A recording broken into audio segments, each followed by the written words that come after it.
બીજું કોઈ બોલે કે ના બોલે, સાચી વિગત હશે તો ખોટું કરવા વાળાને મોઢે ફેણ ઘટાવશું એટલું પાકું તમને ખાતરી આપીએ છીએ। જ્યારે લોકસભાનું પરિણામ આવ્યું ત્યારે પાલનપુરથી નીકળ્યા તો અહીં આવતા સુધી હું માનતા કે 1:30 કે 2 વાગ્યા હતા, ત્યાં સુધી પણ તમે બધા જ રોડ ઉપર રહીને સ્વાગત કરવા માટે હાજર હતા અને એક એવું નક્કી કર્યું હતું કે કોંગ્રેસ પાર્ટીને જીતાડવી છે।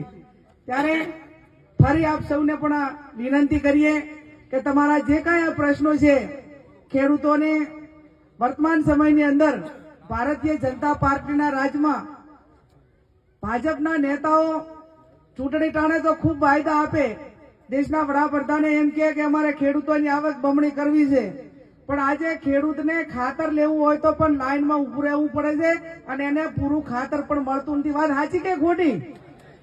કોંગ્રેસના સમયમાં તમારે ખાતર લેવાનું હોય તો તમને હરપારનું કોઈ દાડો નેનો ખાતર આપતા કદી? અને અત્યારે તો તમારે નેનો લેવું પડે, જેમ કે કંપનીઓ વાળા પાસેથી પૈસા લીધા હોય લાખો કરોડો રૂપિયા, એટલે પછી ના ચાલતું એવું ખાતર પણ હરપારનું દબાણથી કરીને વેચાવવું પડે। અત્યારે એવું ના માનતા કે અમારી પાસે ચૂંટણી કાર્ડ છે, તમે ફોર્મ ને ભરીએ તો ચાલશે, દરેકનું ફોર્મ ફરજિયાત ભરવાનું છે, વર્તમાન ફોટો આપવાનો છે અને આપણે મોડલે ભરીને આપણા કોંગ્રેસના મતદારો એ ફોર્મથી વંચિત ના રહી જાય। મજૂરી અર્થે બહાર ગયા હોય તો પણ એના ડોક્યુમેન્ટ વોટ્સએપથી કે એનાથી મંગાવી લેજો અને પૂરેપૂરું આપણો જે બીએલઓ છે એ સાથે રહીને આ મતદાર યાદીનું કામ કરે એ પણ ખૂબ જરૂરી છે। એનું કારણ કે એ લોકોનો ટાર્ગેટ છે કે કોઈ પણ ભોગે કોંગ્રેસના ફોર્મ ઓછા ભરાય અને પાછળની પ્રોસેસ એટલી બધી અઘરી છે કે જેથી કરીને આપણે મતદાર યાદીમાં નામ દાખલ કરવું હોય તો પણ અઘરું પડશે।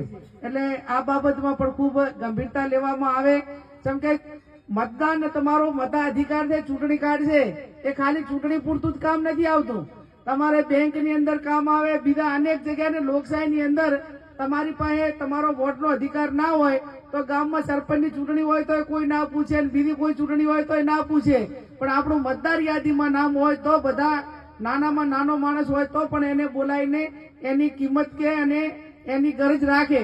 એટલે આ બાબતમાં ખૂબ ગંભીરતા લેજો એવી અપેક્ષા રાખું છું।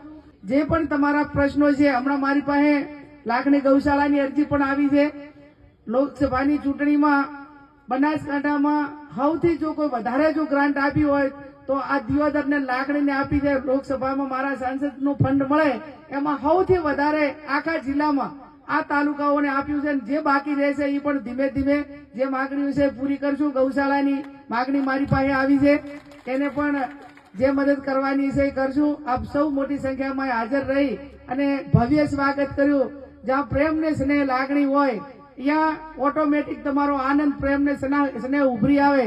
બબે જેસીબી રાખીને જેસીબી થી સ્વાગત કર્યું છે, એટલે તમે કોંગ્રેસને પ્રેમ આપવામાં, કોંગ્રેસને મદદ કરવામાં ક્યાંય બાકી રાખ્યું નથી। આવનાર સમયમાં કોંગ્રેસ જ્યાં પણ તમને કોઈ નાના મોટી જરૂર પડશે, હમણાં જ આપણે ભારતમાળાનો પ્રશ્ન હતો તો પણ તાકાતથી લડ્યા, જે નાના મોટા પ્રશ્નો હતા એ તાકાતથી આપણે લડ્યા કે નથી લડ્યા?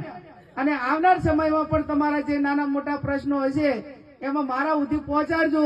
બીજું કોઈ બોલે કે ના બોલે, સાચી વિગત હશે તો ખોટું કરવા વાળાને મોઢે ફેણ ઘટાવશું એટલું પાકું તમને ખાતરી આપીએ છીએ। અને જ્યાં જ્યાં ખોટું થતું હશે ત્યાં રોકવાની જવાબદારી કોંગ્રેસ પાર્ટીની અમારા સૌની આગેવાનોની છે। સાથે મળીને જ્યાં જરૂર પડે ત્યાં તમને બધાને મદદ કરશું। એ શબ્દ સાથે આપ સૌનો ખૂબ ખૂબ આભાર।